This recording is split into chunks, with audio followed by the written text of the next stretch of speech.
Gaza पट्टी पर इस्राएली सेना का हमला जारी है। अब तक 58,000 से ज्यादा लोगों की मौत हो चुकी है, जिनमें आधी से ज्यादा महिलाएं और बच्चे शामिल हैं। बीते 24 घंटों में 139 और मौतें दर्ज की गई। रविवार को यहां शरणार्थी शिविर पर पानी भर रहे बच्चों के ऊपर मिसाइल अटैक से कई लोगों की मौत हो गई। मरने वालों में अधिकतर बच्चे शामिल थे। उधर इस्राएली सेना ने हमले को मानवीय त्रासदी बताते हुए सफाई दी कि यह तकनीकी खराबी से हुआ, टारगेट कहीं और था। आईडीएफ ने एक बयान में कहा, हम निर्दोष नागरिकों को हुए नुकसान पर खेद जताते हैं। घटना की जांच की जा रही है। स्थानीय अधिकारियों के अनुसार हमले में कम से कम 8 लोगों की मौत और 17 घायल हुए। हमला नुसीरत शरणार्थी शिविर में एक पानी वितरण केंद्र पर हुआ, जहां स्थानीय लोग पानी भरने के लिए जुटे थे। अलवदा अस्पताल के आपातकालीन डॉक्टर अहमद अबू सैफान ने बताया कि हमले में 6 बच्चों की मौत हुई और 17 अन्य घायल हो गए। गाजा में हाल के हफ्तों में पानी की भारी किल्लत देखी जा रही है। ईंधन की कमी के चलते सीवेज सिस्टम भी बंद हो चुके हैं, जिससे लोग सार्वजनिक जल वितरण केंद्रों पर निर्भर हो गए। फिलिस्तीनी मीडिया ने दावा किया है कि रविवार सुबह गाजा सिटी की व्यस्त बाजार इलाके में हुए एक अन्य इस्राएली हमले में एक वरिष्ठ डॉक्टर समेत कुल 12 लोगों की मौत हो गई। ये हमले बताते हैं कि इस्राइल अब रुकने वालों में से नहीं है। Aim right, achieve big. At KR Mangalam University, we provide you the platform to turn your dreams into reality. At KR Mangalam University. मौत का आंकड़ा लगातार बढ़ रहा है, लेकिन ना कोई देश, ना ही कोई इस्लामिक मुल्क इसराइल के खिलाफ आवाज उठाने को तैयार है। हालांकि इन हमलों को देखते हुए अब खुद इसराइल के लोग चुप रहने को तैयार नहीं हैं। गाजा में हुए इस हमले के बाद से लगातार इसराइल के शहरों में प्रदर्शन हो रहे हैं। प्रदर्शनकारियों ने शांति की मांग की और गाजा में युद्ध खत्म करने के लिए व्यापक युद्ध विराम की अपील की। इन लोगों ने मौन श्रद्धांजलि के जरिए गाजा के निर्दोष बच्चों को याद किया और इसराइली सरकार से जंग रोकने की गुहार लगाई। लेकिन एक दूसरा पक्ष भी सड़कों पर मौजूद है, वो लोग जो अभी भी गाजा में बंद इसराइली बंधकों की रिहाई की मांग कर रहे हैं। महीनों से ये लोग युद्ध विराम की मांग कर रहे हैं, लेकिन बच्चों के समर्थन में इस तरह का प्रदर्शन पहली बार इसराइल में देखने को मिला है। इसराइली संसद के एक सांसद ने भी इस मौके पर कड़ा बयान दिया। उन्होंने कहा, मुझे दुख और शर्म है कि इसराइल क्या कर रहा है। 2 सालों से गाजा में नरसंहार जारी है। करीब 20,000 बच्चों की मौत हो चुकी है। वेस्ट बैंक में जातीय सफाया हो रहा और देश में फांसीवाद तेजी से आगे बढ़ रहा है। फिलहाल सबसे बड़ा सवाल यह है कि गाजा में आखिरकार इसराइल का यह अत्याचार कब रुकेगा। आखिर कब तथाकथित इस्लामिक मुल्कों की भी आवाज उठेगी। कब गाजा के लिए लोग जुटेंगे और कब गाजा में शांति बनेगी।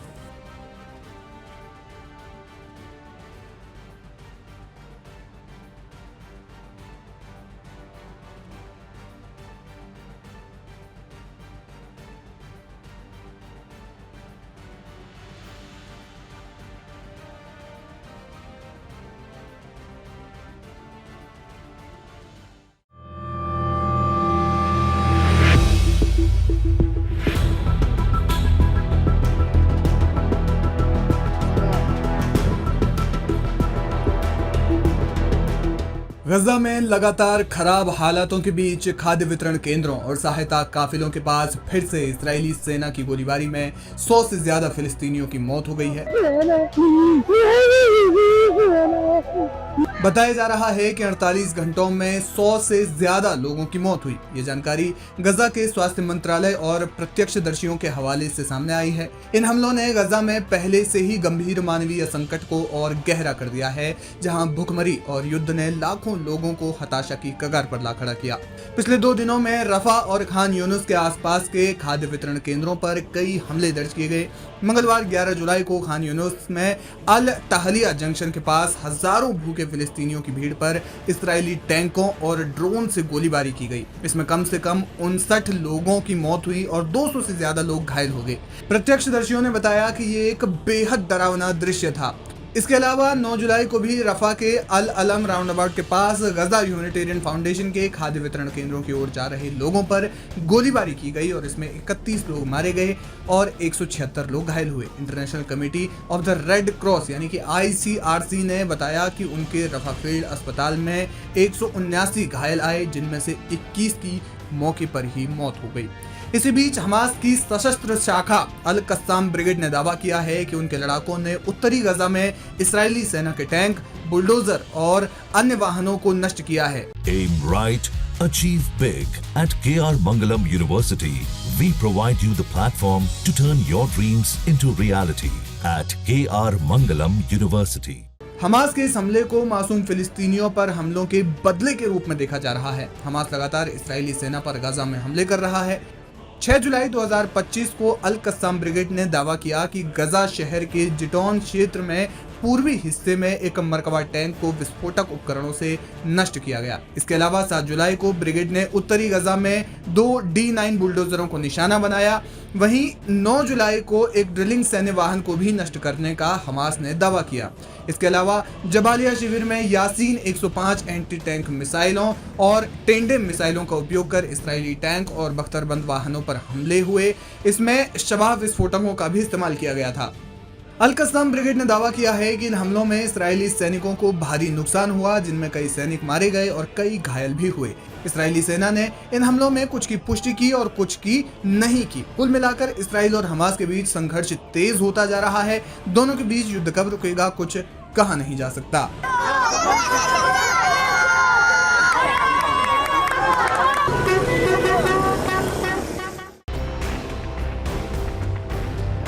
गाजा में हमास और इजरायली सेना के बीच खूनी खेल जारी है।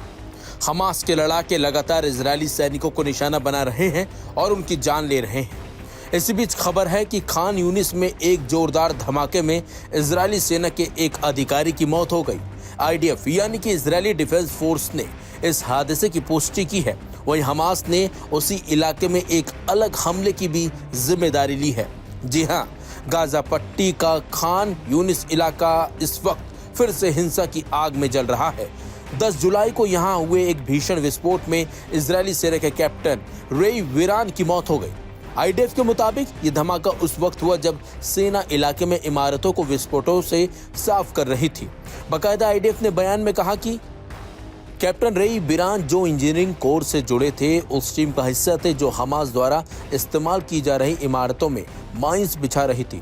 ऑपरेशन के 2 घंटे बाद अचानक इमारत में तेज धमाका हुआ, जिसमें विरान की जान चली गई। रेई बिरान को एक समर्पित अधिकारी के तौर पर जाना जाता था। सेना ने उन्हें श्रद्धांजलि देते हुए कहा कि वो देश के लिए बलिदान का प्रतीक है। इसी बीच हमास की कस्साम ब्रिगेड्स ने एक नए हमले की जिम्मेदारी ली है।